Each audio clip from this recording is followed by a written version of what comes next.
Bueno chicos, vamos con la parte 2 de hipertrofia. Tengo entendido que se ve y que se escucha.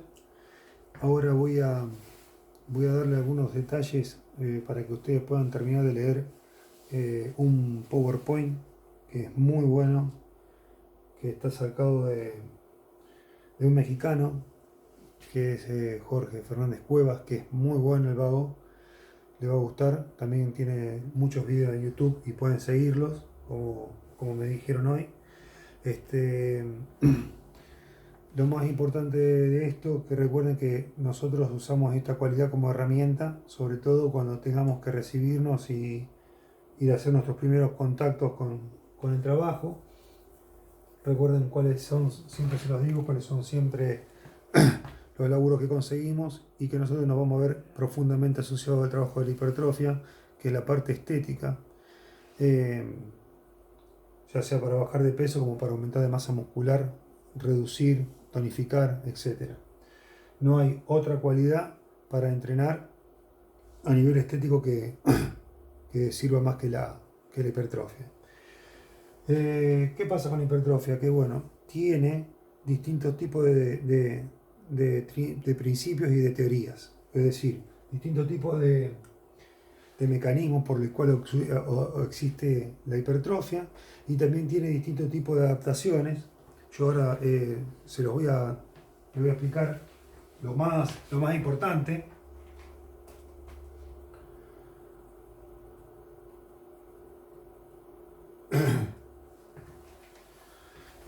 Lo más importante es, estoy pasando un poco el power, después se los muestro, para ir con el mismo ritmo que el power. Y resulta que los tipos de adaptación que nosotros precisamos para acceder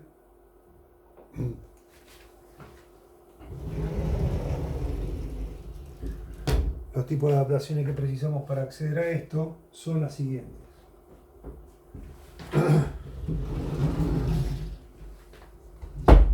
Precisamos, como primera medida, ¿sí? Como primera medida, una adaptación anatómica.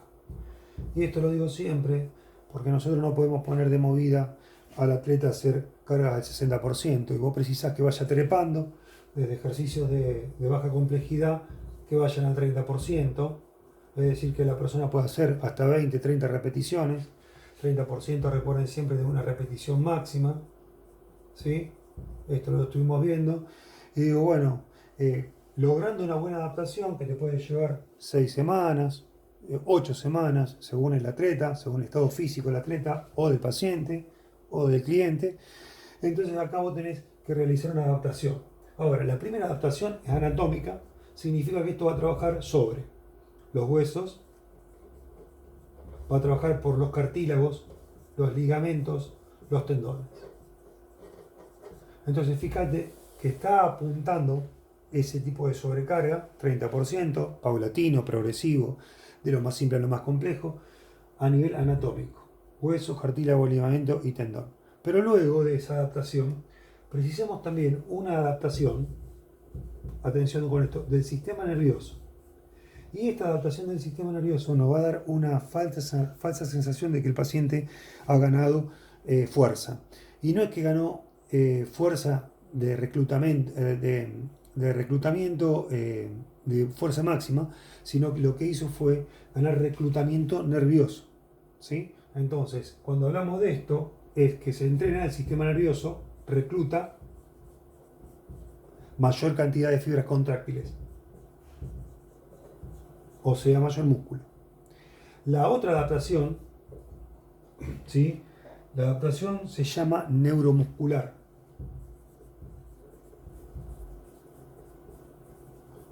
Es muy parecida a esta, pero sucede que ahora voy a hablar de la sincronización que tiene el nervio y el músculo. Entonces, cuando hablo de adaptación neuromuscular, estoy hablando que sincronizo,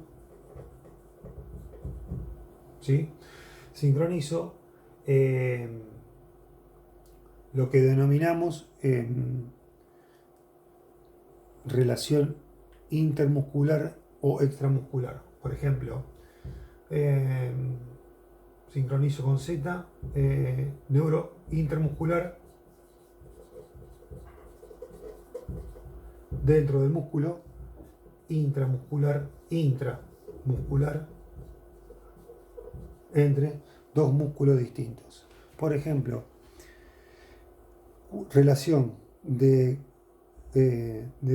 carga y contracción entre cuádriceps y femorales. Entonces, no solamente la cantidad de fascículos intermusculares que se contraen en el cuádriceps, sino también a qué velocidad se relaja el cuádriceps y se contrae el femoral. Estamos hablando de relación intramuscular. Bien, estos son tipos de adaptaciones que logramos y finalmente, cuando sigo sometiendo todo el organismo a la carga, termino logrando una adaptación que hace la hipertrofia. Entonces, tenemos distintos tipos de principios que logran la hipertrofia. Teorías de la hipertrofia.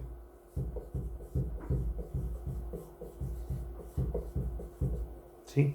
En estas teorías de la hipertrofia vamos a nombrar, las voy a nombrar, no las voy a decir todas.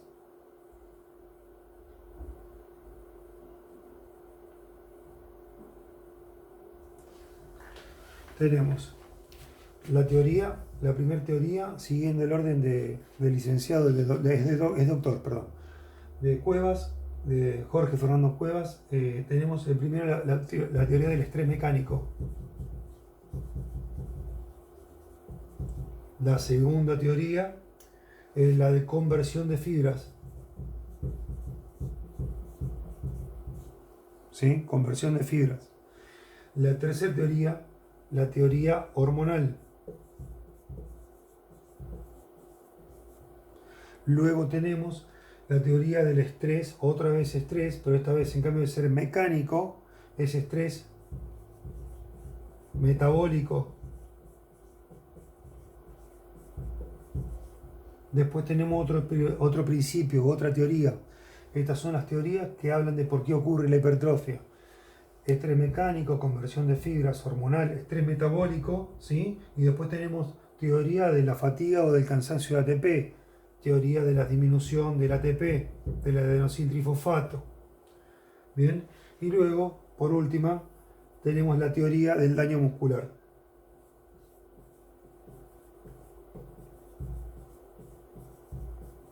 Teoría del daño muscular. Con esto, nosotros ¿qué estamos diciendo? ¿A qué nos referimos? Nos referimos a que para lograr la hipertrofia nos apoyamos en diferentes tipos de teorías. Estas teorías o principios hablan cada una específicamente de algo concreto. Entonces vos fíjate esto. Estrés mecánico es lo que normalmente llamamos constant tension, tensión constante o la carga que se aplica en el músculo que tiene que ser sometida en el tiempo. ¿Sí? Yo tengo acá los ejes Y, a ver si se ve, sí, y X. En el X pongo el tiempo. Entonces yo tengo que ponerle al músculo una carga. El músculo hace esto. Vamos a imaginarnos que esto sea el 60% para lograr la hipertrofia. Yo al músculo lo cargo y tengo que tratar de que todo el tiempo, el mayor tiempo posible, esté entre el 60 y el 85 para lograr la hipertrofia. Entonces voy a tratar de moverme en este rango de tensión constante. Ahora usted me dice, bueno, pero ¿cómo sería una tensión que no sea constante? Y bueno, cuando yo hago esto y aplico una pausa, la tensión desaparece. ¿Sí? Si la pausa es de 45 segundos, vuelve al rango de la hipertrofia rápidamente. ¿Se entiende, no? Sí. Es decir, yo aplico un estrés, lo estoy manteniendo del 60 al 85 y voy haciendo estas cargas, 65, 60, 70, 80, 85, 70 y voy trabajando acá. Pero cuando yo hago una pausa, la tensión desaparece. Si la tensión es de 45 segundos, es mucho más aprovechable que una pausa de 3 minutos. Porque la pausa de 3 minutos va a ser, me va a dejar mucho tiempo sin efecto la carga que estoy buscando. ¿Se entiende? Entonces esa es una de las de estrés mecánico. Sostener el músculo mucho tiempo en la carga. ¿Me puede dar otro ejemplo, profe? Se lo doy. Yo subo rápidamente la mancuerna, 1 segundo, y bajo en 4 segundos. Entonces, está sometida a la misma fuerza de la mancuerna, a la misma fuerza del músculo, pero subo en 1 rápidamente y bajo en 4. Uno me puede decir, pero profe, si es para mantenerlo en tensión, ¿no me conviene subirlo lento? No, no te conviene. ¿Sabe por qué? Porque así no estarías ganando fuerza. Recuerden ustedes que fuerza es igual a masa por aceleración. Entonces, si yo subo lento, no estoy acelerando. ¿Está? Tengo que acelerar, hacerlo rápido, el músculo va a tener que hacer más fuerza. Si hago más fuerza, tiene más tensión. Si tiene más tensión, lo estoy sometiendo al estrés mecánico. Teoría de la conversión de fibras. La segunda. ¿Qué significa esto? Que va a haber fibras musculares, células que se van a transformar. Puede ser que hablemos de fibras lentas que se transformen a rápidas, de intermedias que se transformen a rápidas, o puede ser que hablemos de células satélite que se transformen en miocitos, es decir, de células madre o mioblastos que están en el tejido conectivo, ¿sí?, que envuelve al músculo y que bajo una tensión muscular elevada, eso lo quiero recalcar, la célula satélite o célula mamá se transforma en una célula muscular. Por tal motivo, cuando yo tengo ese aumento de células, estoy logrando una hiperplasia, no solamente una hipertrofia. ¿Está? Después lo vamos a ver, lo van a ver mejor en el Power. La teoría hormonal significa que, sometiendo al cuerpo a estreses, vuelvo ahora con Margalef, si yo pongo al cuerpo en estrés, ustedes van a tener un distrés y va a haber un catabolismo y un anabolismo. Bajo todo este proceso, hasta que el músculo lo recupere como información, ustedes van a ver movilizadas las hormonas. La hormona que va a salir por excelencia en este ejemplo va a ser el aumento de la testosterona. Y ustedes ya saben que la testosterona es responsable del aumento muscular y de la fuerza. También van a haber aumentado la hormona de crecimiento. Y también va a haber, luego del estadio postprandial, sería después de la comida, un aumento de la insulina. Y chicos, la insulina es la hormona más anabolizante que existe en el cuerpo humano. Esa es la teoría hormonal. La teoría del estrés metabólico, esta que está acá, significa que hace una correlación con todo lo que ocurre en el metabolismo, incluyendo ahora las glándulas tiroides. El estrés metabólico significa una correlación entre lo que es el gasto de ATP, el estrés metabólico, ¿sí?, y el estrés mecánico. Todo un combo metido en el estrés metabólico. Luego, otra teoría es que el gasto de ATP genera un aumento muscular y esto se va a dar por dos caminos.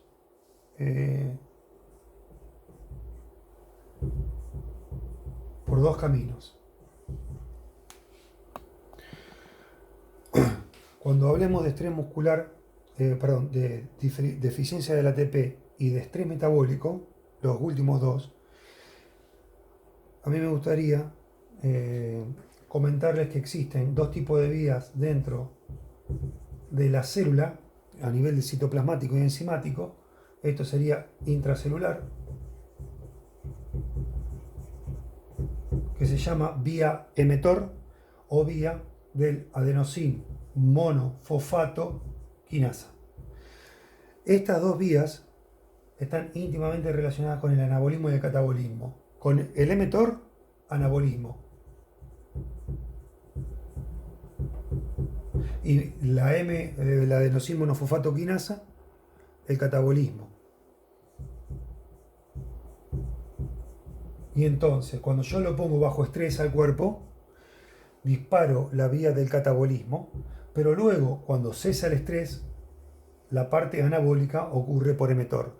Cuanto más prolijo hago una, más prolijo me lo devuelve la otra. Recuerden que para que haya hipertrofia, para que haya incremento de la fuerza, para que haya una recuperación y anabolismo, tengo que ocuparme sí o sí de la dieta.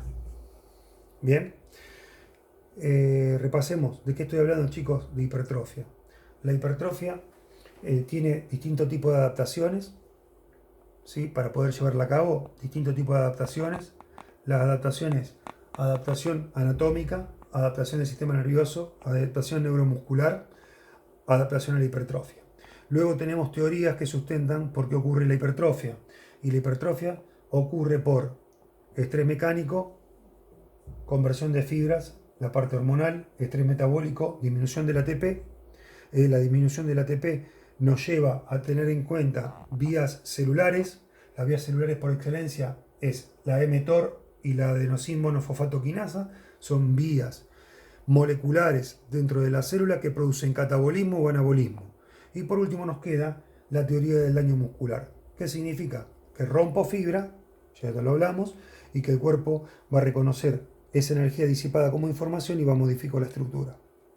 Bien, hasta ahí tenemos un repaso bastante global de todo lo que, de la base teórica de la hipertrofia. ¿Está? ¿Por qué estoy hablando de hipertrofia? Porque le estoy dando un repaso, le estoy proponiendo que ustedes estudien un poquito más preparándose para lo que es el mercado laboral. Y aparte, esto no se me escapa, porque para nosotros poner un atleta que ha tenido una rehabilitación en cancha, una de las cualidades que normalmente tenemos que tomar de lo que nos deja el kinesiólogo es el entrenamiento a la hipertrofia muscular. ¿Está?